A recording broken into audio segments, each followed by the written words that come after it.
Sen necə pəşnurdadı Zeynəb necə ağrır Bağdan rəfti o qolal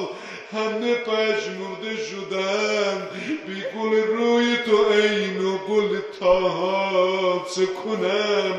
Fatime rəfti o şud ruzi زان همه فتنه چه شد بعد تو برپا چه کنم مرجت ای راحت جان از دو جهان سیرم کرد عمر اجل طول کشد بر تو من اینجا چه کنم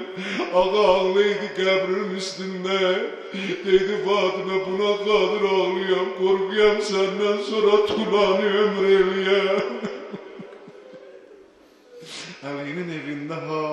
Hasan ağlayır Hüseyin ağlayır Ali bile gece balaların cəmləyib başına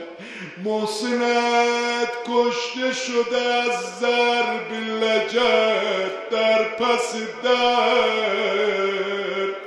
رفتیم سر والا من تنها چه کنم علی sensiz tecin eylesin Fatıma senden bir karşım var صورت و بازوی خود را ز پدر پنهان کن فاطمه خواهشم یافت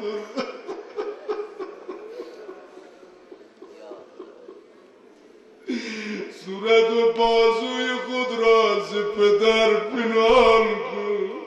یا الله گر ببیند رخ نیلی ز تو زهرا چه کنم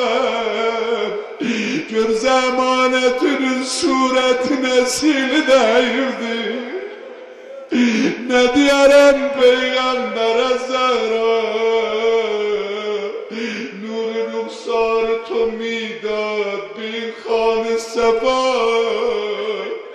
خانه غم خانه شده ای زهره زهرا چه کنم الیام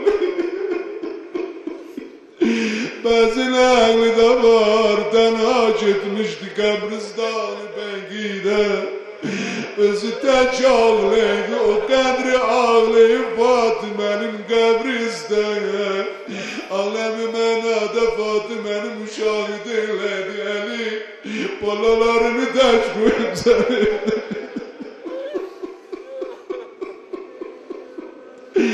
Ali balalarım ağlaşayla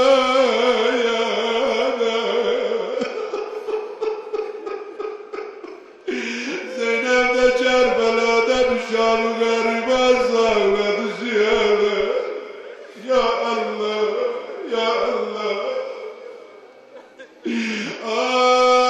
Esra Şura bir yanık çadır aldı kaymasın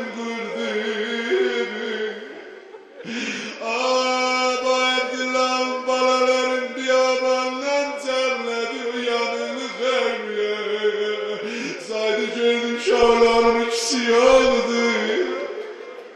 Çağırdım bir kurusun batı O kızların ikisi yağdı Heresi bir taraftan düştüler bir yabana Birden sesledim bir kurusun batı Zeynep gel tapmışam Gördüler iki tane kurdaca kız Harımın ilanın kenarında kol boyun olup yatırlar